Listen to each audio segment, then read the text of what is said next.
Welcome to Veterans Archives, where we are dedicated to preserving the stories of our nation's heroes. We hope you enjoy this story. Be sure to hit that subscribe button, like and share our videos.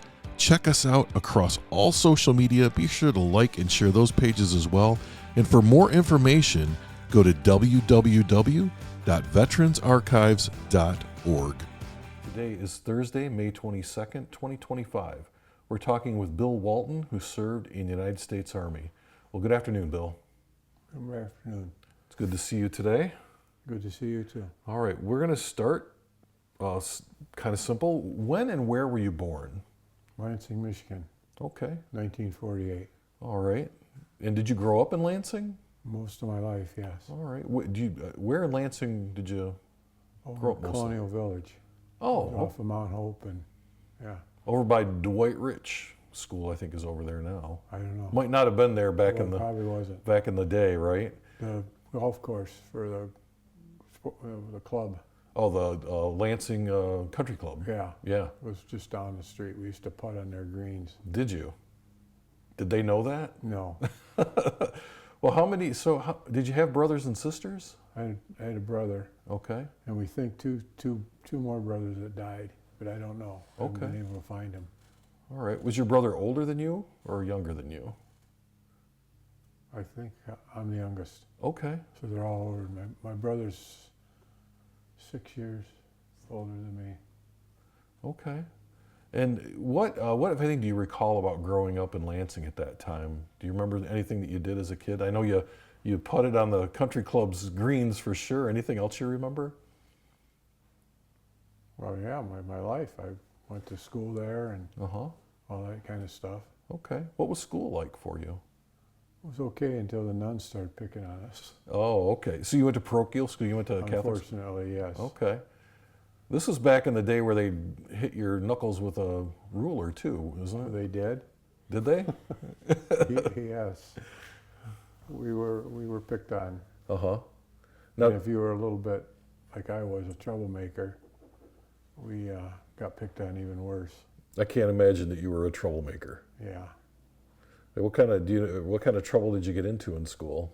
Well, I hid behind the piano in one of our classes, and she walked in, looked around, and said, "Okay, William, come to me." And I got spanked, I think. I don't know if she spanked me or my dad did, but one of us got there. I got spanked anyway. Yeah. Now, did you go to Catholic school throughout school? Mm-hmm. Okay. And did you play sports or anything like that in school? In 8th grade, I played football for our school. Okay. St. Casimir's. Okay. Well, I'm familiar with St. Casimir's. I think there was St. Casimir's and Resurrection was there. No, St. Casimir's is out in South Lansing. Yeah. And the other, I don't know. Okay. So did you play just that 1 year? No, I played 2 or 3 years there. Mm-hmm. And how'd you like it? It was all right. Yeah. Were there any subjects in school that you really enjoyed? No. School wasn't your thing? No. Okay. I'd rather have gone out and did about anything rather than spend time doing homework and stuff. I see. So what about your parents? What can you tell me about your mom and dad? Anything that comes to mind? My dad worked at Oldsmobile. Mom worked for a doctor's office. To do brakes and arm brakes and things like that. Broken bones, I should say. Okay. So was she a nurse then, or just she just worked there? A doctor. Oh, your mom was a doctor. Oh no, my mom was. She'd take the calls and set up the appointments. Okay. Okay. And they both did that till they retired, or? Yeah, my dad did it. I think my dad died on the way to work. Oh. I think. Okay. He, not on the way to work, but getting ready for work, he died in the bathroom. Oh. Had a heart attack and died. Okay. So I've been without a dad for a lot of years. How old were you when your dad passed away? 14, 15 maybe. Oh, so you were a young guy. Yeah. All right. No, Dad. Hmm? No, I was a baby. Remember? Oh, that's right. I was baby. Yeah. Okay. My memory's starting to leave me, so. Oh, believe me, I have to wear a name tag most of the time to remember who I am. So I'm 100% with you. So, so you graduated high school, Yes. and then so what happens after high school? I worked for a company that did shingling, Okay. and I worked shingling Okay. houses. And then when did you end up joining the military? I didn't join it. Okay, let's I talk was about drafted. that. You were drafted. Yes. Okay. Would have been what, the mid '60s then? Would have been 67. Okay. And were you married at the time? No. No. All right. Where did you go to basic training? Fort Knox. Okay. And what do you remember about basic training? I don't know. Okay. Do We just got up in the morning, did everything we had to do, and go to bed at night. Uh-huh. We knew about the last week of our training where we were going. Okay. They gave it away. They said, "You guys are." I was our radio operator, Mm-hmm. and I was carrying a radio for the boss. Okay. And so when you left did you stay at Fort Knox for the rest of your training, or did No, you? I went to another post. It was, well, I hate to say it, that's the only way I remember it. Fort Puke, Louisiana. I know Fort Polk. I Fort know where you're talking about. That was a couple of weeks we spent there. Okay. And then we went to different places overseas. Uh-huh. There was a guy that was with me right from the start to the very end, lived in Grand Rapids at the time. His dad was a range officer for Grand Rapids PD. Mm-hmm. So him and I were best buds. And then when we went to Vietnam, they split us up. Okay. He went south towards Saigon, and I went north towards the DMZ. All right. And what kind of things did you do in Vietnam? I carried a radio, so I was constantly talking on the radio. Mm-hmm. I remember our training when I was still at Fort Knox, and we were involved in it, but we didn't know what we were getting into. And he went, like I said, he went south to Saigon, and I went north to the DMZ. We never saw each other until my wife died a few years ago. When she died, I saw him. And I didn't know who he was. You know, I hadn't seen him in 50 years or whatever. Yeah. What was it like seeing him again? It was kind of cool. Yeah. Yeah. So have you met up with any of your other people that you served with? No. Just him? Okay. Yeah, we took a beating when I was in. We lost a lot of guys. Yeah. So we didn't see them at all. Okay. What kind of unit were you in? Infantry. Infantry. All right. So you were right there on the front line then. Front line, middle line, and then dragging up the rear. Right. Yep. Yeah. Well, it wasn't a typical war, was it? No. Well, I don't know. That was the only war I ever knew. Right. Yep.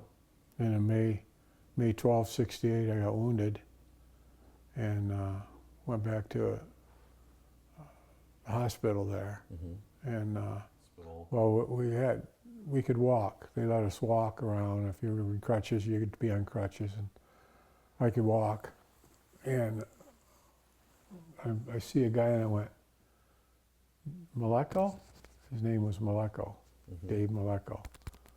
He was a year ahead of me in high school, played basketball for our team, for the high school. And I said, how the hell did you get here? Drafted. So they weren't picky on who they drafted. Not saying that he's picky, Right. more that I was, because I knew who he was. Uh-huh. I know we're in the same situation, yet he was a star in high school basketball. But that was kind of unique to run into somebody you knew.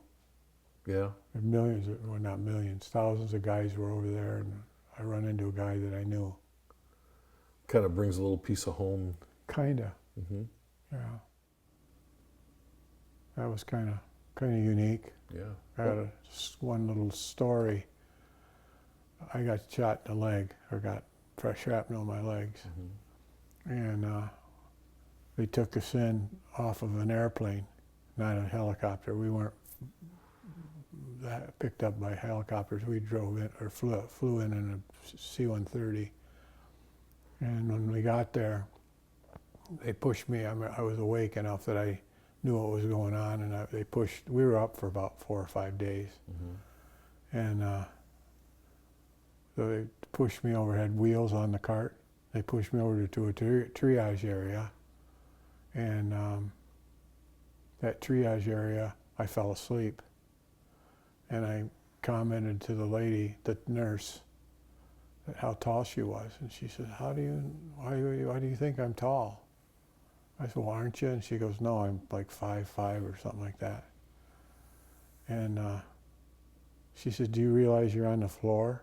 I got taken off of the gurney onto a stretcher. Oh. That's why I was, and I thought, what a dumbass.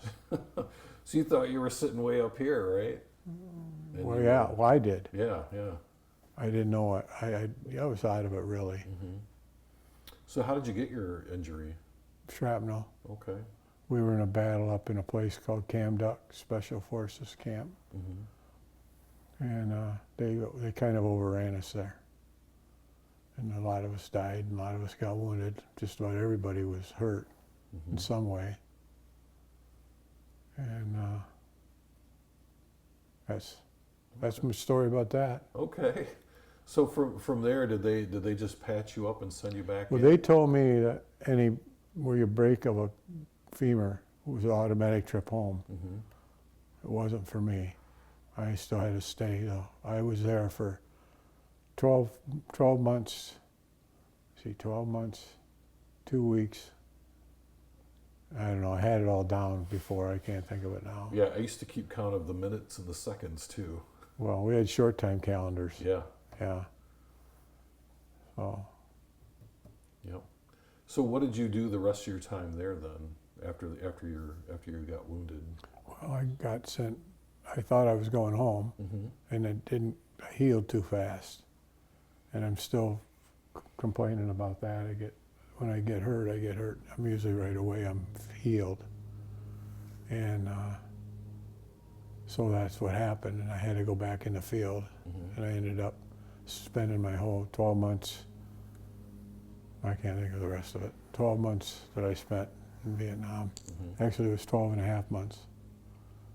12 months, 2 weeks, and I don't know. I used to remember that. Why wouldn't I remember it? But anyway, that's... Okay. And then anything else happened there that you want to talk about? Oh, I had never seen a dead body before. That was the first time in my life I ever saw any dead bodies. All right. Well, talk to me about that. What was that like for you? It was different because I had never seen death. All my buddies, one of my buddies' dad died when we were in high school, but I don't remember it at all. I don't remember being there or anything. But I get to Vietnam and I'm seeing death all over the place. You know, so I had no way to handle that. And being a kid, I was just 18. Yeah. Yep. So that really kind of changes how you think about things, doesn't it? Oh yeah. Oh yeah. In fact, when I went home, I stopped over at my best friend's house, and he says, "Where you been?" Like he didn't know. Like he just was screwing with me. But Yeah. Yeah, you're right. I didn't know. But. So were there a lot of people a lot of your friends? Did they get drafted as well, or was it just? Just me and the group. Okay. Couple of guys in our little group signed up for it. One stayed stateside. I don't know what happened to the other one. Okay. But I was, as far as I know, I can remember I was the only one actually in combat out of that group. What was it like to come home after that? It's surreal. Uh-huh. You know, you think people are going to treat you well, and we weren't treated very well. So we couldn't say stuff that we wanted to say because it wasn't polite or whatever. Right. You know, and that was hard. Mm-hmm. You have to deal with traumas like that. Yeah. You know, we made fun of it. We tried to, and we tried to, well, we tried to put ourselves out of that, you know, and I did. I went right back to work, Mm-hmm. and then one of my best friends joined up, got in the state police, and he was home. His dad was a builder, Mm-hmm. and we're coming and going all the time with the job. And Tommy would come home in the middle of the week, and we'd go get drunk and do stuff, you know. And we look back on it, or I look back on it, and I think, oh, that was a lot of wasted time. And he said, why don't you join up? You know, they're hiring now. So I did, and everything. I got in, and Mm-hmm. I spent my career in there. So talk to me a little bit about joining the state police. I know that the program is very difficult to get through. It's almost like going back, or it's actually, I think, worse in some ways than going back to There's basic nothing training. to compare to it. Yeah, well, talk My to me about grandson he's a good kid that. Uh-huh, and strong, and he went through it good. uh-huh. I don't know if I could have, not the way the pictures he had of his. And I also told him, when you get your badge, your mother's to pin that on you. Right? So, and I didn't, he come up and gave me the badge. I said, no, it's your mom's job. Yeah. No, I want you to do it. So I'm fiddling around with it. I said, come on, Aaron, put it on. So, You must have been very proud. oh yeah. Yeah. Yeah. Well, so talk to me about your career with the state police. Kind of what do you remember about the training program and the decision that you made? And I didn't know you'd have to be pounded as like we did. That was one of the toughest trainings I'd ever been in. uh-huh. Eric was telling, that's my grandson, that's the cop now. Yeah. He said that that's like the third most training in the nation is Michigan State Police. Yeah. It's the best training, you know. It's several months too, isn't it? Months? I think it's like 16 weeks or something like that. Yeah, 17 weeks. Yeah. And so you made that decision, and was there any point during your training where you thought maybe you'd made the wrong decision? Mm-hmm. Lots of times. Yeah. Boxing was one, and luckily I had enough wherewithal I did what I had to do, and you know, you don't want to hurt somebody because you're Right. going to be working for. And as it worked out, we were in alphabetic order. We started 110 and graduated 51, and one didn't get off probation. Wow. So that's a pretty big failure rate. Oh yeah, oh yeah. Did they still have the swim test when? Did Oh they yeah. have the swim Called test it the when- death swim. Yeah. I understand that's very difficult. Well, it wasn't so bad for me because I loved to swim, Uh-huh. but there was plenty of times that I was thinking, what the hell am I doing here? You know, and where they had the academy there in East Lansing at the old barracks, Yeah. I was 15 minutes and I was home, and that played on me made me think things through, Yeah. because I can leave here in a heartbeat and be out of here. Mm-hmm. But Now, did you go home on the weekends though? Or were you there the whole not at time? not at the beginning. We Okay. didn't. We stayed there for the whole thing, and then it changed. We got to go home if we did good during that week, and it had to be everybody. If somebody was screwing off, you had to help them get out of it Right. because you wanted to go home. So that was tough to come home, But What do you think your favorite part about the initial training was? What did you really enjoy? I don't know if I enjoyed anything. Yeah. Because I'm not real good with, I'm not very smart. And you know, you get a lot of things that you think back on, like, how the hell did I get through that? And then we had a year of probation. They don't have that now, do they? No. We had a year of probation. So we rode with somebody for a year. Yeah. What was your first duty for the state police? Where were you at? Patrol, Detroit, 7 Mile Grand River, Okay. the old Redford post. Then I told the post commander something I probably shouldn't have said to him. And next thing I know, it was on a holiday. Next thing I know, I'm being transferred to Ypsilanti. Oh. That's where she was born, Uh-huh. Ypsi's Hospital. But I got out of Detroit just by calling him. I said some things I probably wouldn't have said. You know? Yeah. I mean, he was a bastard. That's a tough post anyway, the Redford post, isn't it? Yeah, because we had so many townships Yeah. around there at that time. Yeah. In fact, they pheasant hunted, if you headed west towards Northville, they had hay fields that had pheasants in them. And you could hunt pheasants there. That's the last place I hunted pheasants in this state Uh-huh. was there. Yeah, it's still pretty rural. You what? It was pretty rural back Oh yeah. then, yeah. Yeah, one of the guys one of the old timers that was there said you could shoot a rifle, it would hit Plymouth State Home and Training before it would get out of the post. I mean, that's just the way they talked about it. Yeah. So how was the Ypsi post for you? Riot. Tell me about I it. enjoyed that every minute of it. We were, not every minute, we were involved in a couple of shootings and things like that, but it was neat. I mean, you knew what police work was. And if you didn't, you learned fast. That's the thing.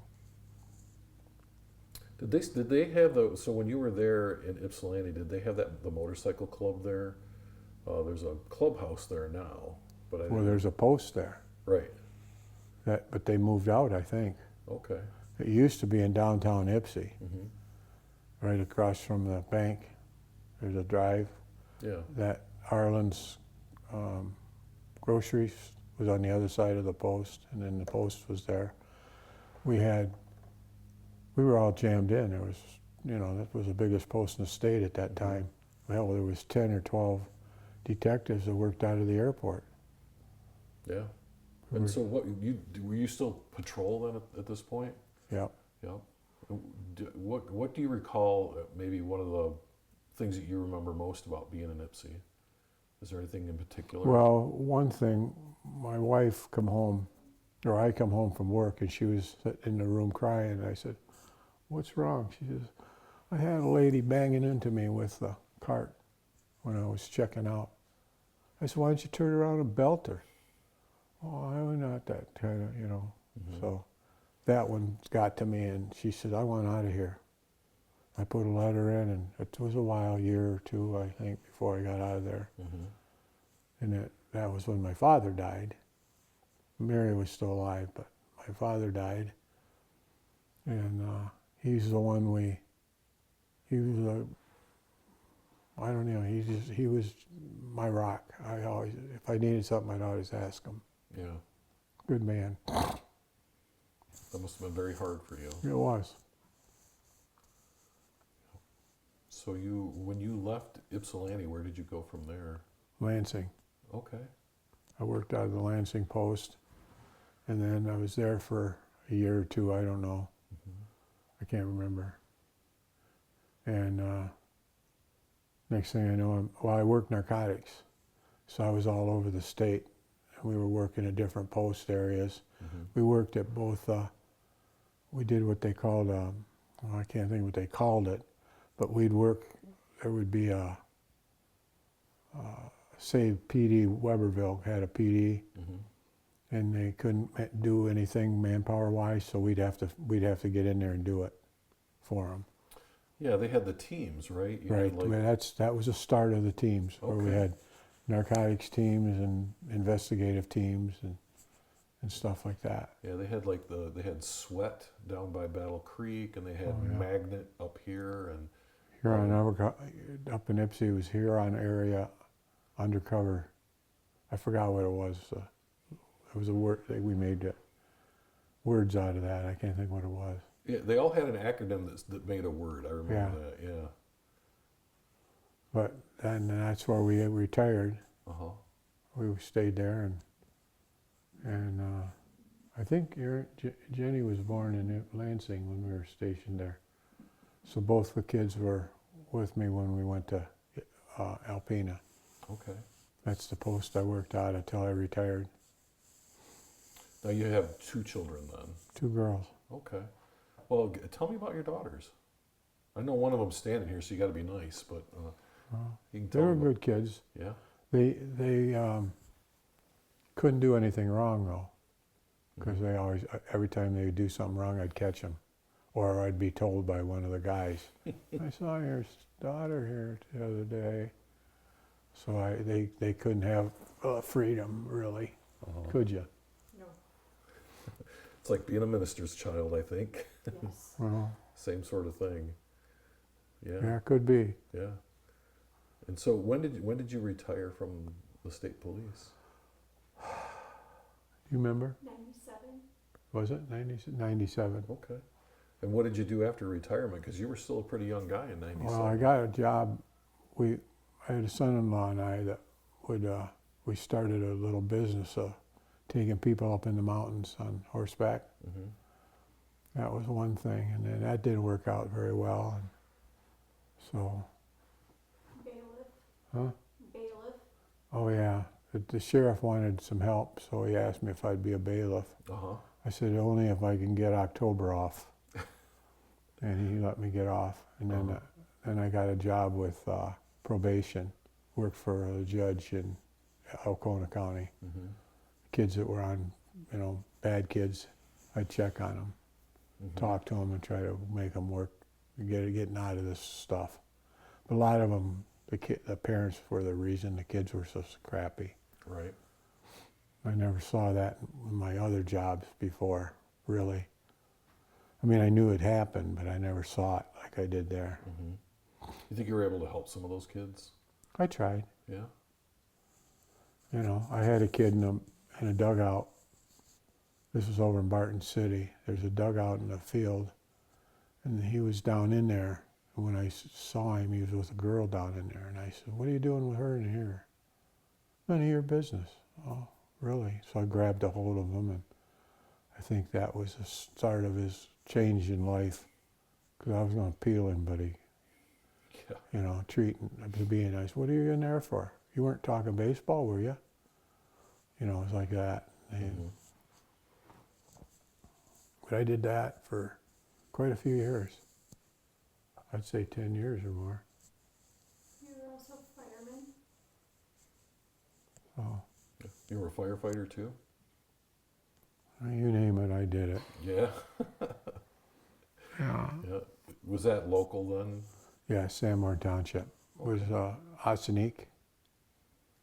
It's 10 miles south of Alpena. It's a Okay. little burg called Ossineek. And that was Sanborn Township. That's where our fire department was, right at that intersection of 23 and Nicholson Hill. Okay. That was I didn't drive the fire truck only a couple of times because I was so far out. Right. But I could get to the fire and get it sized up by the time the fire truck got there. Then we got another fire truck, and then we got a tanker. Mm-hmm.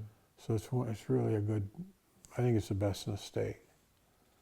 Because when we had training, everybody showed up.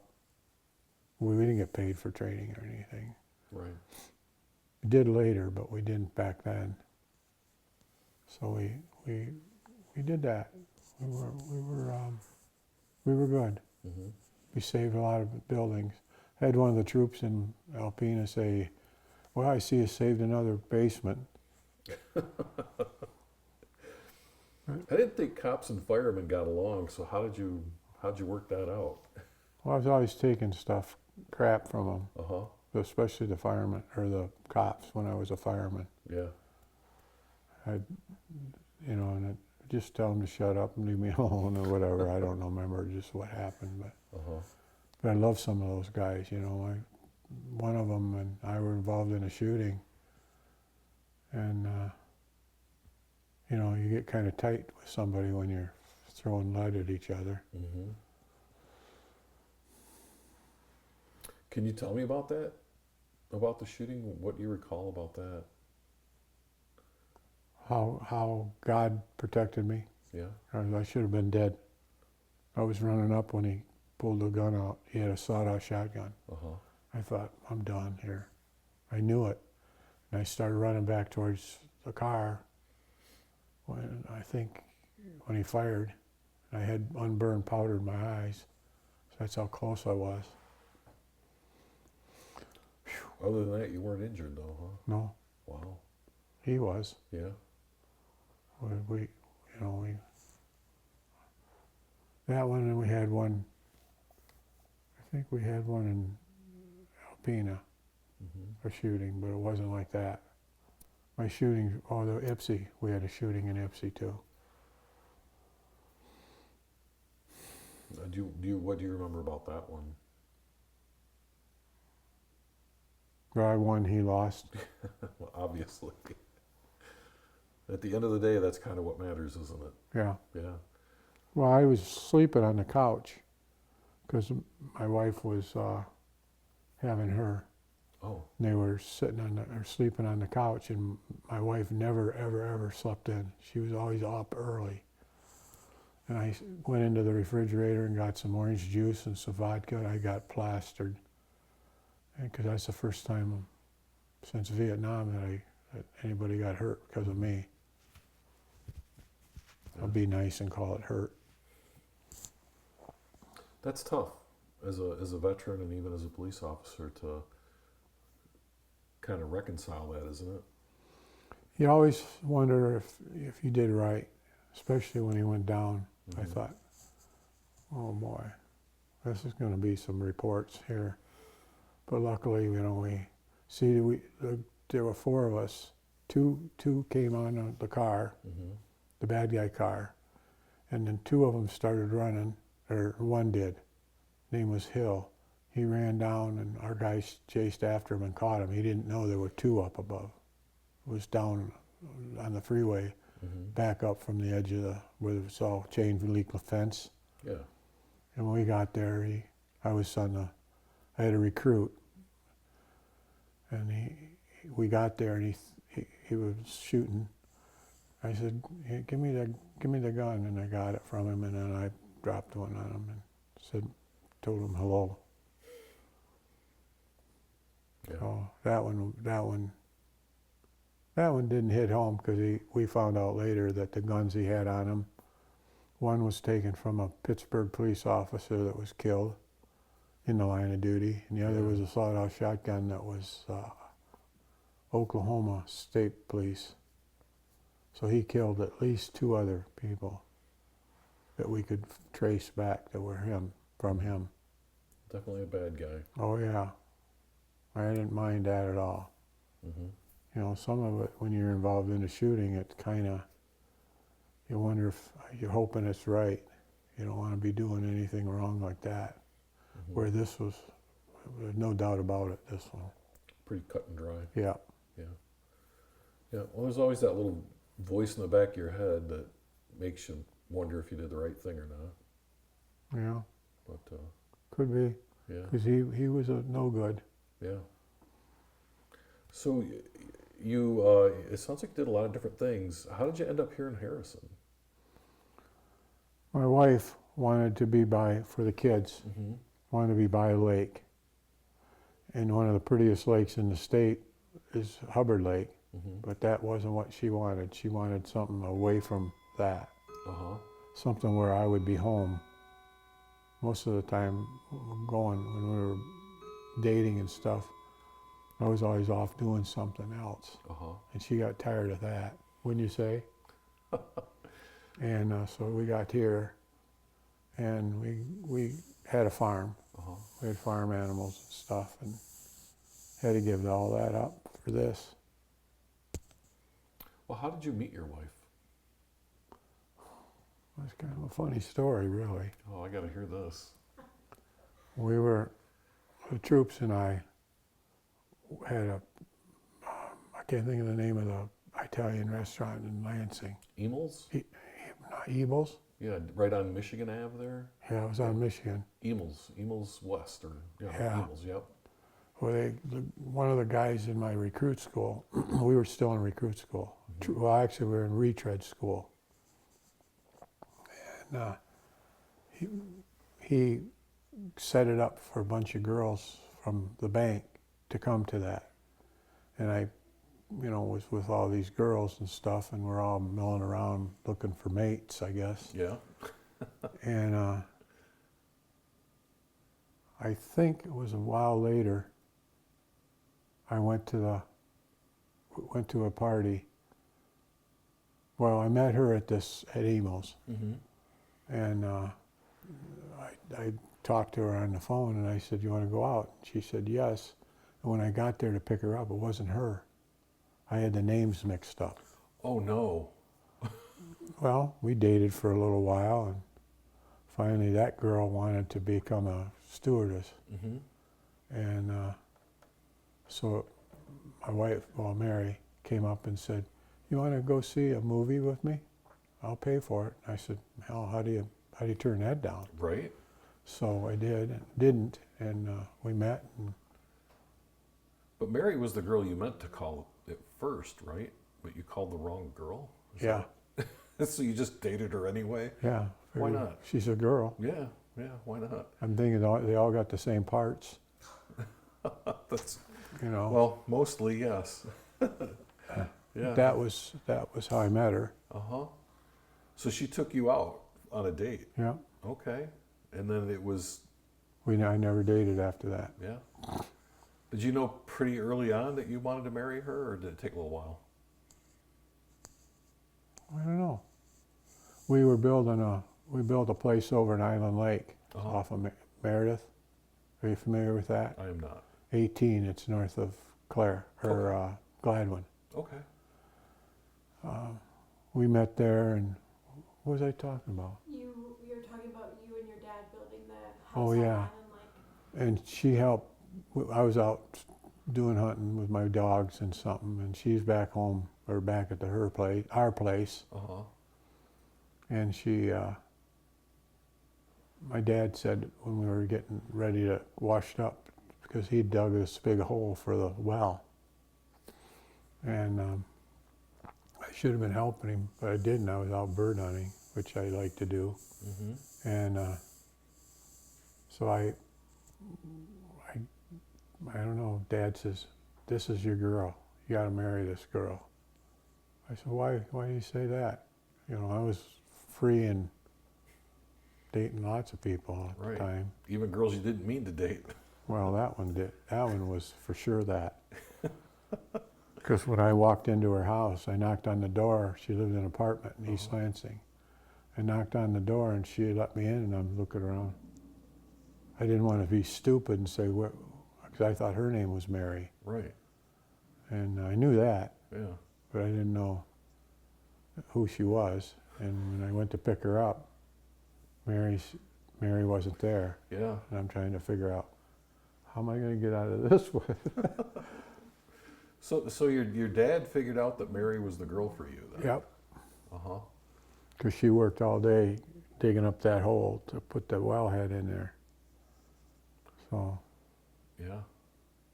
So did you take your dad's advice, or did you wait a little while? nope, told my dad's advice, and we Uh-huh. started dating more and more she was still working in Lansing. Right. I was in Ipsy, so on my days off, I'd go get her, and we'd go dance, whatever we wanted to do. Mm-hmm. And that worked out pretty well, I guess. Yeah. How long were you married? Oh man, 45 years? It was almost, 45 almost years. 50. She was dead right here in the floor, the Oh. living room. She died right in here. What happened? Don't know. I think it was a heart attack. Okay. And how long ago was that? 21. Oh, okay. So not too long ago. Yeah, she had just celebrated her birthday, and then a few days later she was gone. Okay. All right. There's something good out of everything bad. I got to see my daughter that I don't hardly ever see. Uh-huh.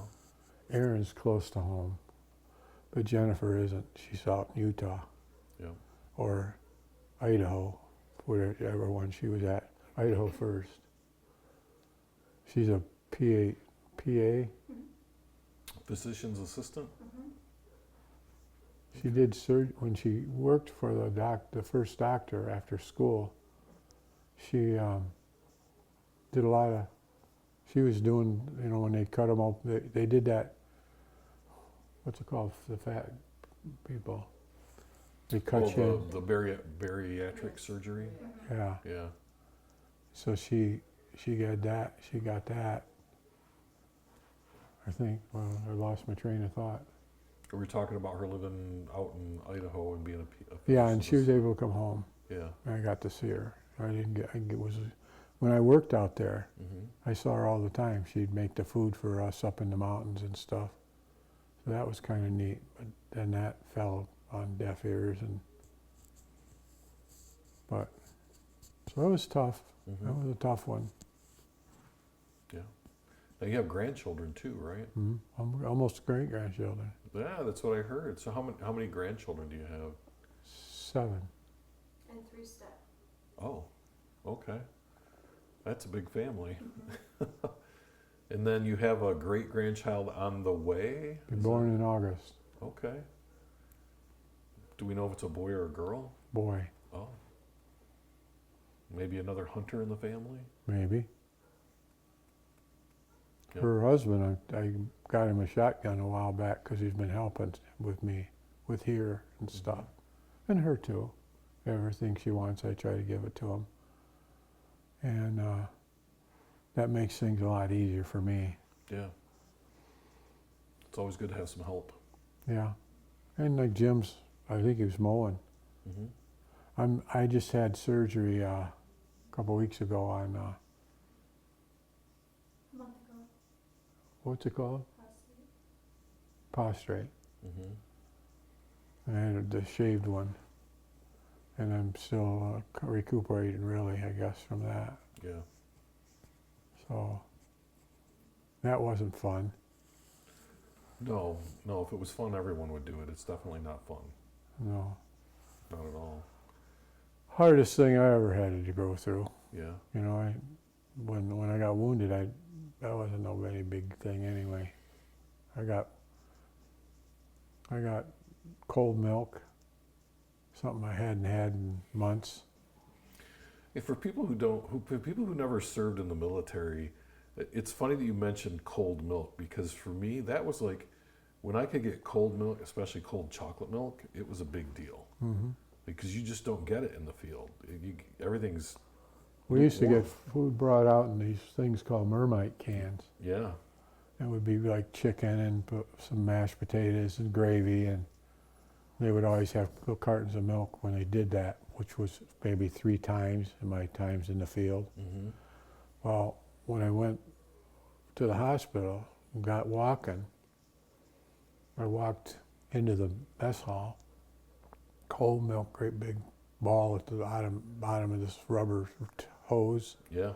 filled up my coffee cup with milk and all the other stuff in there.